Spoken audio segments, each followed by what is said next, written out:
conference. This morning conference was about the energy crisis, the price of oil. The afternoon conference, which started about 4 o'clock, 4:30, they were talking about one of the American delegates. I wasn't told who exactly it was talking about the the concern that the American citizens have had with the housing prices going down, so they're not investing that money. So what they needed to do is they needed to create the illusion that everything is going well. So what they're going to do over the next year and a half is to bring the market back up to 1998, 1999 levels.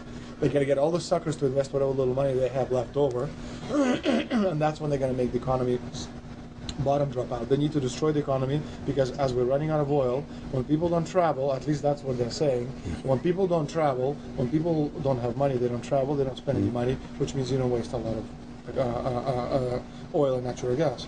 That's the afternoon conversation. So how does this source, just ballpark, so you have the sources. Well, actually, there are two people who are members of the Bilderberg Club. It's actual members. They're members of the Bilderberg Club who for years and years and years have been going and participating in all the conversations, and they've always been dead on, always.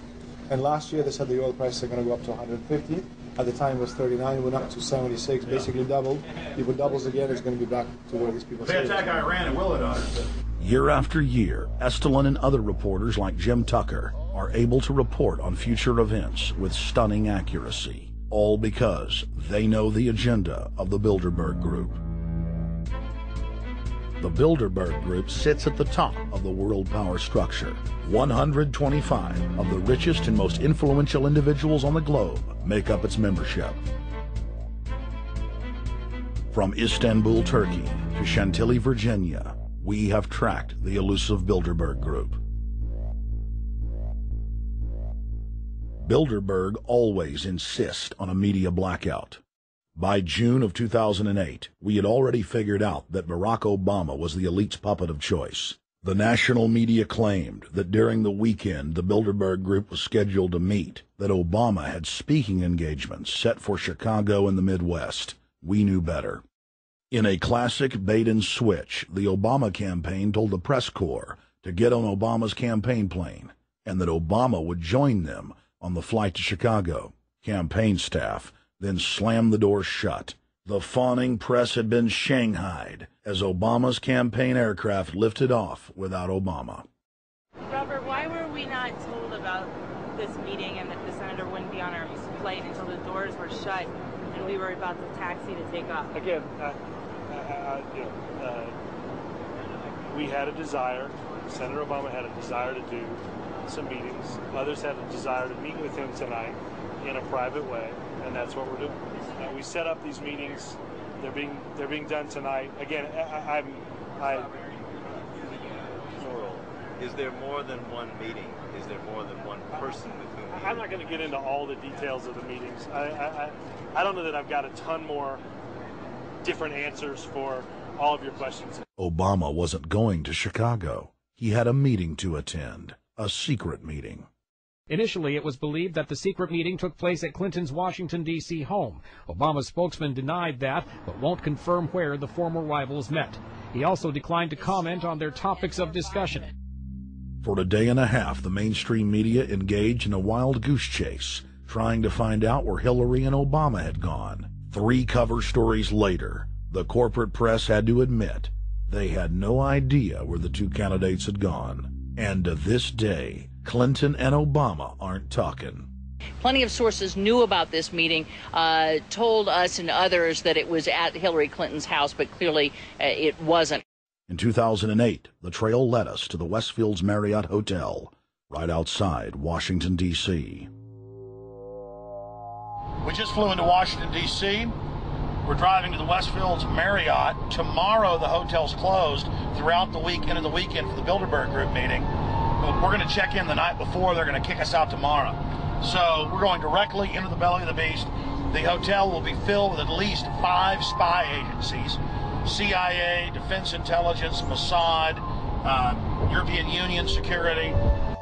We checked into the Westfields Marriott 48 hours before hotel guests were scheduled to be thrown out ahead of the annual meeting. The building was nestled in the heart of the military-industrial complex, with the National Reconnaissance Office and Raytheon just a stone's throw away.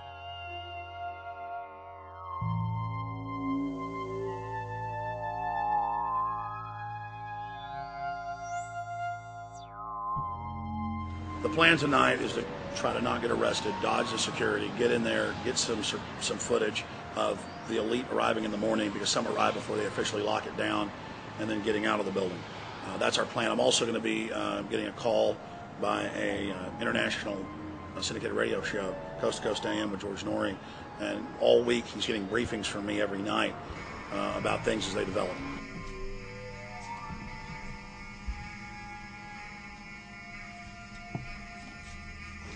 George, we're sitting here in the room. As the phone rings with your producer, Tom Danheiser, to put me on, the fire alarm goes off. So everybody is exiting the building. I know this is a setup. They timed it exactly when this happened. Open the door. I want them to hear the fire alarm. Open the door. I want people to hear this live to the 16 million people listening.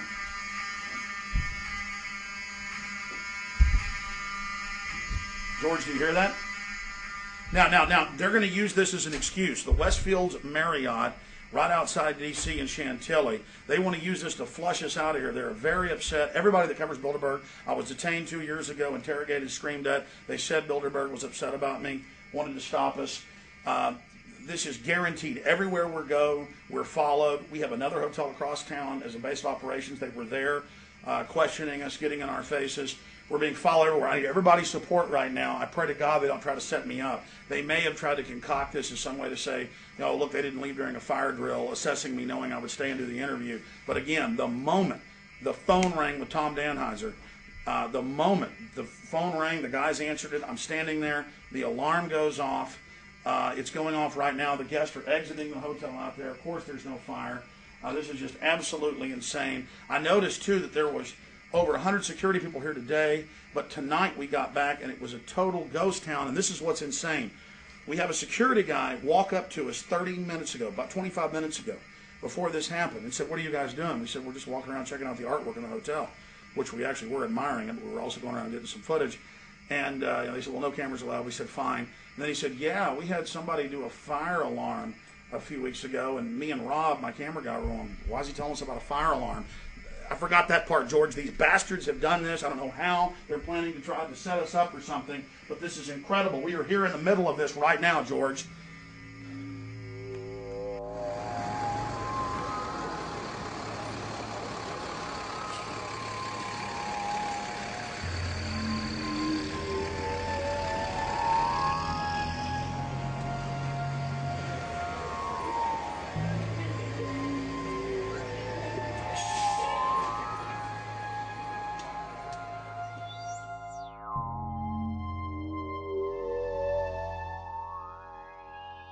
Hey, stay there. Keep it locked.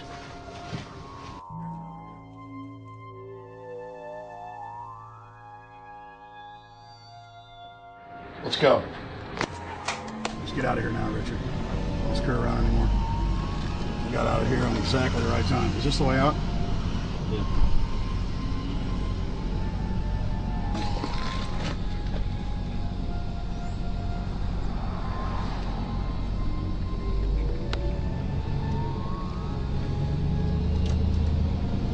We got a car right behind us.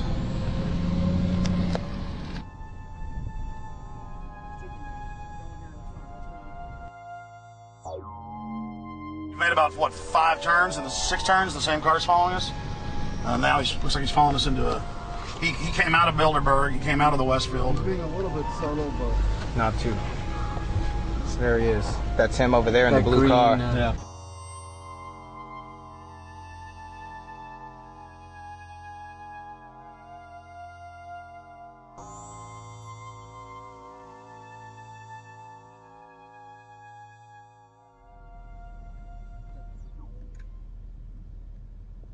We're headed back to the Marriott here in Chantilly, Virginia, the scene of Bilderberg 2008. We successfully infiltrated the last day and a half inside, got out with some great stuff. We've been tailed, and now we're going back to cover the dignitaries, the elitists, as they arrive. And right now is the prime time for them to start arriving for the next 3 or 4 hours. We took about a 30-minute break. I'm sure we missed a few, but it doesn't matter. Because we've got scores of people that just organically are listeners, info warriors that are out here taking action.